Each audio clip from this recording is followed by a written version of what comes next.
It's been called a freaking masterpiece. It is filled with passion, sex, and the power of music. Season of the Witch is a superbly absorbing social history of the music, context, and lasting legacy of Goth. From 1979 through to, say, to the present day, Cathi Unsworth has brought up an utterly compelling social history, as I said before, that emerged, a great tribe that emerged from Thatcher's Dark Ages, described as the first lady of noir. I'm delighted to welcome back on the show Cathi Unsworth. Cathi, how are you? Welcome back.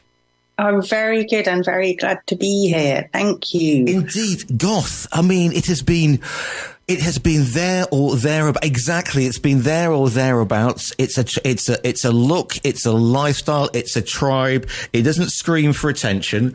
It's got great people in, and it was formed, if you like, out of, what can we say? A reaction to the post-punk. It was actually people who could sort of play, as opposed to, the crash and burn of the rockers, the punk rockers. Yeah, that's a really interesting point you just made, because when I started off the book, sort of in the immediate aftermath, I started off the book with Margaret Thatcher getting elected, and who were the bands there? Well, Joy Division was one, and Ian Curtis was one of the few people in my book, I think, who actually voted for Margaret Thatcher. But there you go. He and I've got Susie and the Banshees and Magazine and The Cure, who I think I see them as the foundations, but they all came out of punk. And obviously Susie was part of the Sex Pistols following, and Howard Devoto from Magazine was earlier in the Buzzcocks, and he'd brought the Sex Pistols up to Manchester, and that show at the Leicester Free Trade Hall where Joy Division saw them, and that was sort of how the virus spread around. And I thought it was quite interesting. I found an early review describing Joy Division by Mary Harron of Melody Maker, comparing them to the 19th century Romantics and saying, whereas they were talking about reacting to the Industrial Revolution, Joy Division very much using the atmosphere of this sort of still very heavily bomb-damaged and desolate Manchester that they grew up in, where the post-war town planners had smashed the place up quite a bit, as much as the Luftwaffe, really. And Barney Sumner did talk about how that had affected and given their music its sort of desolate feel. So I kind of feel like my Goths are sort of carrying on a tradition that had been, as reacting to the fracturing of our national psyche by tremendous events through fantastic artwork, if that doesn't sound too pretentious. Not at all, but the thing is, because people think, young people who weren't there think of the 80s as all sort of red braces and every jiggling around to Madonna and huge shoulder pads.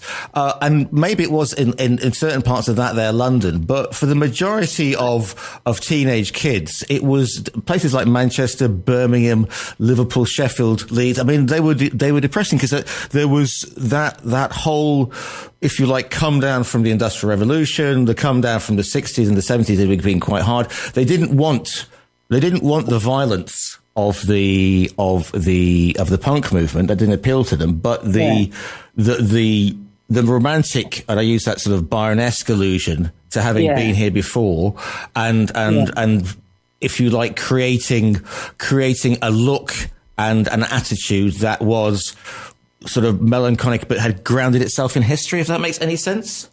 Yeah, no, totally. And also it's really interesting because I'd like to put the psycho into psychogeography, as you know, and I like to looked at, and the North is the real cauldron of the Goth movement, and, Leeds and Bradford probably being the major centres.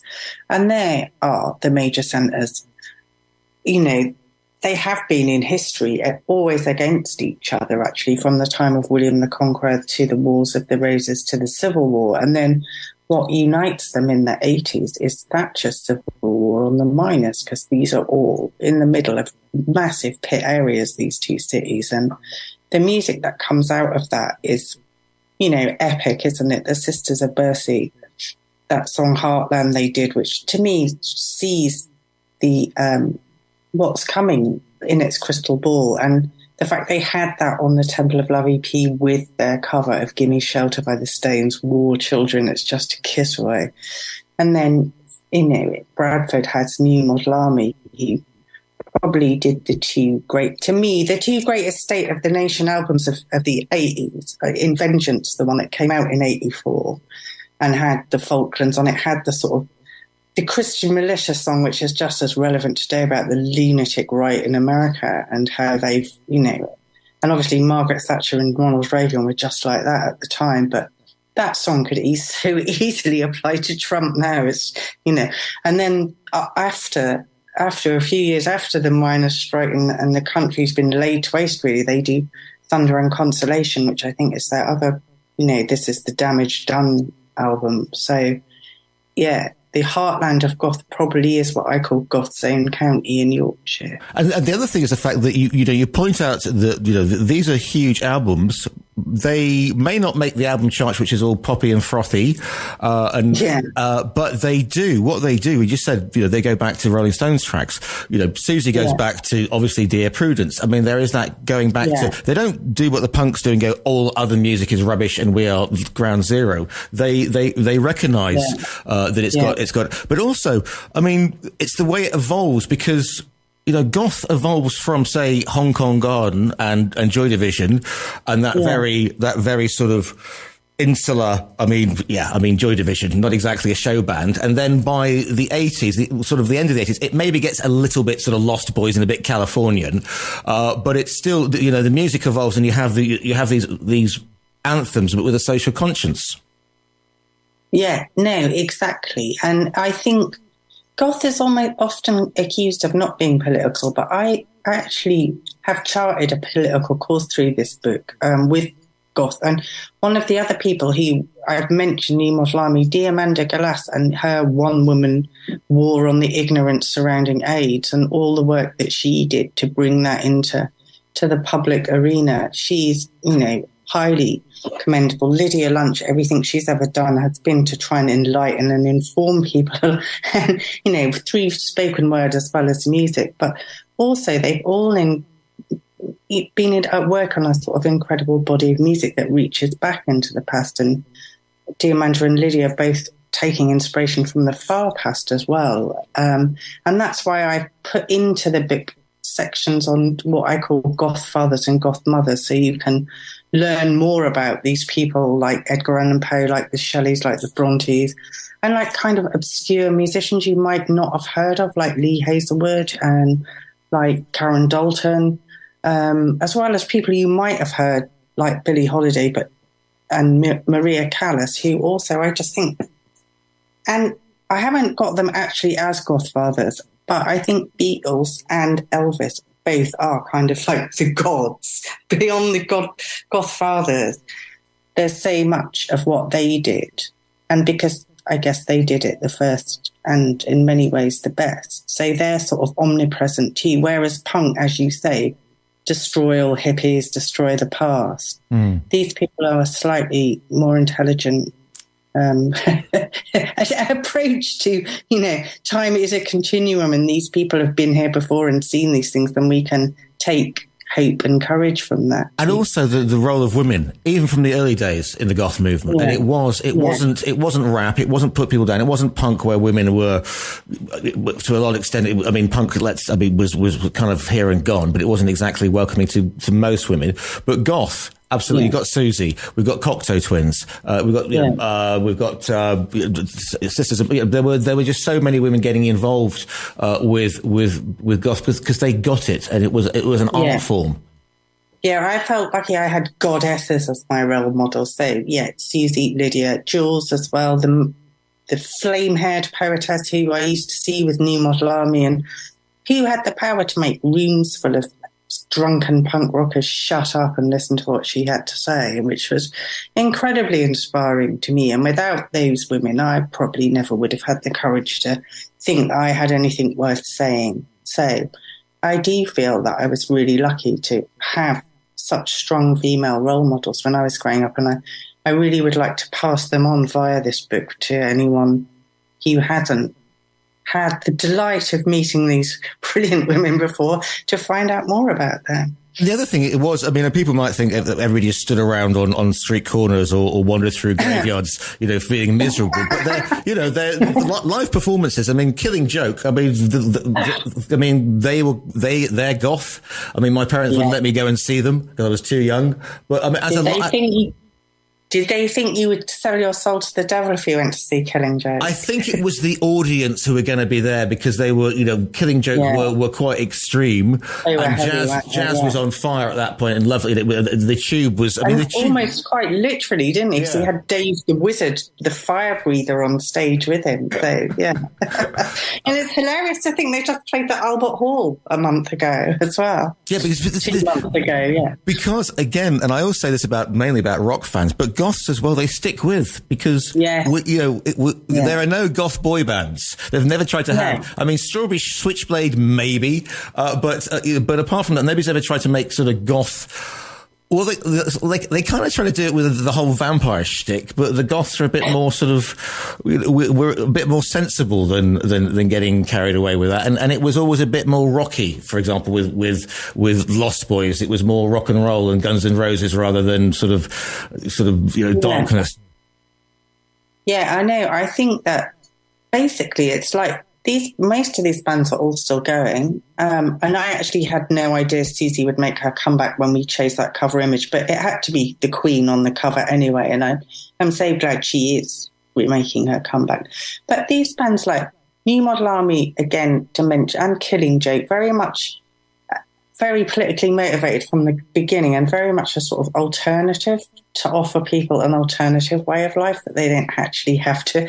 This is why I think I see goths as being like the Addams Family. Like, yeah, they know that there is this world of straight, normal people out there, but actually they're much happier in their world. And there's more love for each other and support, and they take care of each other, like the fans of all these bands have done down the decades now, than there is in the normal straight world. So, why should we want to come out of our crypt and go down the disco? The other thing is, I mean, if you remember the 80s, again, people seem to think it was all people being happy and shiny and Live Aid. But, the CND, miners' strike, mutual assured destruction, AIDS. I mean, these were proper issues. So to be leaping around saying if we all took a holiday, it would be okay, and Howard Jones, but obviously, if you're sitting in Rochdale, you're going to have an awful lot more in common with listening to, and I'm not saying it's bedsit music, but listening to Joy Division or listening to early Cure, than you are with. Yeah, and Soft Cell even, he went on top of the pops. And I think one of my gateways into goth, seeing Mark Ullman singing Tainted Love, that was amazing. And when you live in a little place, and like I grew up in a seaside town, loads of my friends were gay, but at the time they could not come out. They were too scared.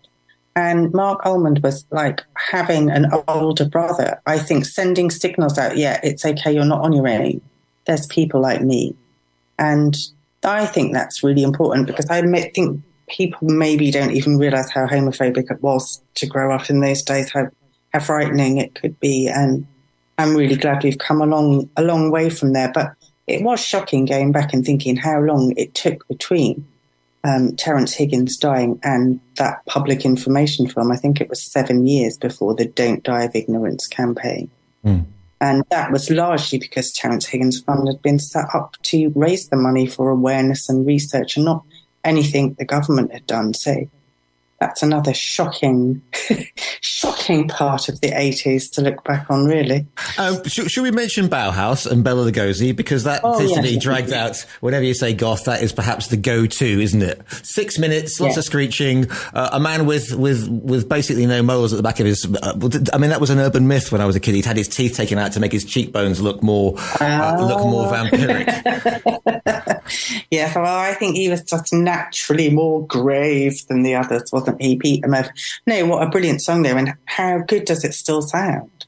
It's the first foundation single of goth, I think, and it's a magnificent beast, and it's gone on to inspire people, down, I think Portishead said they were in Massive Attack, and those people were really that, and them and Killing Joke have got that dub sound to them, which is really interesting as well, that sort of crossover to another sort of outsider youth culture, killing Jake Redan, the blues clubs of Ladbroke Grove, listening to this hardcore reggae and really getting into that dub beat, and Bauhaus marry that so beautifully in with the creaking insect noises and the paean to the fallen count and all that. It's a marvellous, that sums up the atmosphere of the early 80s, does it not? Well, 1979 came out, but the early 80s. Bela Lugosi said that's what it felt like the whole time. Yeah, and then it was used in The Hunger with Bowie, and we all went, oh, because obviously Bowie is, I mean, do you bring, the Thin White One into the book? Because obviously... He's in there loads, yeah. He's Uber Nosferatu. Like Elvis and the Beatles, he's kind of one of the huge gods of the scene, without whom, etc. So. And what's it like going back and talking to people and about it? Because, I mean, it didn't fade away. You don't have fake goths, walking up and down Carnaby Street like the punks taking pictures of each other. So it's a living, breathing thing, because we grow into goth, because, our heroes in goth are thousands of years old, basically. Exactly, yeah. You can't kill what doesn't live. So when you go back to the 79 and the way that it developed and keeps developing, and obviously there was a little bit of mainstream, but obviously in the 80s, and we had the Cult perhaps going, the Cure perhaps going a little bit more mainstream, but they then went out and branched out and did fabulous albums, as did Susie, as did the rest of them. Exactly. Or it was a craft that they were committed to, I think, their music. It wasn't, there's people who, obviously want to avoid work and want to have a life that is less, that is more interesting and fulfilled. But some people go after the fame, and that's the fame and the money and the glory, and that's what they want. And other people, like the Cramps, who I loved so much, and they just said, this music seized us, it possessed us, it took control of our lives, and we had to go with it. Now, the Cramps, okay? Because here we are now, 2023, 2022. Tim Burton brings out, and Tim obviously, and Americans go, oh my God, Gothic, gosh, incredible. But Tim has been, obviously, it's a very English thing, and you think of all Sweeney Todd and all that sort of stuff. And then he brings out Wednesday, okay, the Netflix, which is massive. And for dark little souls like myself, I'm like, that's a great starting point for those who haven't done the Addams Family and some of the influences. And then they bring out the Cramps for that dance scene, and the whole place just went absolutely wild. Isn't it brilliant to see that one back, and people who weren't around going, what is this? Who is this? And going back and watching Beetlejuice, etc. No, fantastic. And one of the things that heartens me, because I am so sad that Lux is not here with us anymore, and that him and Ivy have been temporarily split up in this plane. But one of the quotes I found of him saying from the very beginning was, all I want to do is be in a rock and roll band, and I'll be doing it till after I die. Well, there you go. Lux's prophecy just came true. Even though they did speed that track up and cleaned it up a little bit, it's not quite as menacing as the original, but Lux is still rocking from the other side of the tomb. So, and it's a good gateway to those who don't know anything about goth. It's a fantastic. I'm really pleased that my 14-year-old niece's now, her favourite songs are that and Release the Bats by the Birthday Party. The Birthday Party. I mean, but if you look at what we're into, spirituality, the occult. I mean, not in a bad way, but these are suddenly the buzzwords, aren't they? Of this new generation. Everybody wants to be a witch, a white witch. Everybody wants to be more in contact with nature. Everybody wants to read the books about the other side, and that's what kind of goths have been doing for centuries. But in this incarnation, for the past 40 years. Oh yes, that is what links it back to the Romantics and back to the time of, the Brontes seeing the mills coming into Yorkshire, and that was another thing that shocked me when I looked back into that. A mill girl's life expectancy was 24 years, and that the displacement of them being able to work from home as cottage industries and being shoved into these factories, and Blake writing about the dark satanic mills. It's all like a massive national trauma that we're still, and say that's why it comes in circles, and this book moves in circles, I think, through time. And what's it been like getting the reaction from those who were there, those who are discovering? I mean, it's been absolutely, a magnificent wild dissection of music, the madness, and the social dysfunction. Hail Unsworth, quote unquote. I mean, that's going to make you. Oh, that was a particularly fond one of mine because that came from Billy Chainsaw, who was the PA of Susie and the Banshees. They changed his life when he was 17. I think he managed to leave Birmingham and go and work for them rather than work in the factory where he was going to be a pipe fitter welder. And instead, he travelled the world with the Banshees, and now he's a really respected and successful artist. And yeah, so that was the other thing. These people helped people through the window into a better world beyond. Indeed, and there's still. I mean, as I said, still with us, and still you can see the Gothic influences in lots of people and lots of films. We went through the whole Twilight thing and went, oh, okay, fair enough. And now we've got the whole Wednesday thing. But again, it just shows how far, Tim Burton notwithstanding, but you've got the Batman movies with Nolan. We've had all that sort of stuff as well. And there is so, I mean, obviously based in Spain, being a goth was somewhat hard with the heat. Yes, wearing a diamante brooch, etc., was a bit, and a velvet waistcoat was obviously going to be a problem. You must have suffered. That's terrible. The hair was the problem. What do you hope that people will take from this brilliant tome? Oh, well, I think of this as my grimoire, right? Everything. So it chronicles the dark years of my youth, but it also contains everything good I've ever learned through living through those years, and subsequently from that I was taught by these musicians, by John Peel playing their stuff on the radio. But, that so important unseen network of Peel Towers that he reached all us lonely little kids who thought we were weird and gave us that really brilliant music that was more frightening and more brilliant and got us through the playground and into adulthood, basically. So I hope that they'll just find a wealth of good things, nothing but the good things, as Andrew Eldritch once said in this book. The book is called Season of the Witch. It is by Cathi Unsworth, who we've been speaking to today. Cathi, if people want to find you online, where can they, in the nicest possible way, track you down? Well, I've got a website at cathyunsworth.co.uk, and I'm also on Facebook at Cathi Unsworth. I'm not on Twitter, but my publishers 98 are on Twitter and Instagram. So if you look for 98 or at Pete Selby, you can find, if you prefer to do things through that medium, you can find them all there. And there's enough Gothic stuff out there, trust me, to keep you satisfied on Instagram anyway. The book is called Season of the Witch. It's by Cathi Unsworth. Cathi, once again, it's been an absolute pleasure to speak to you today.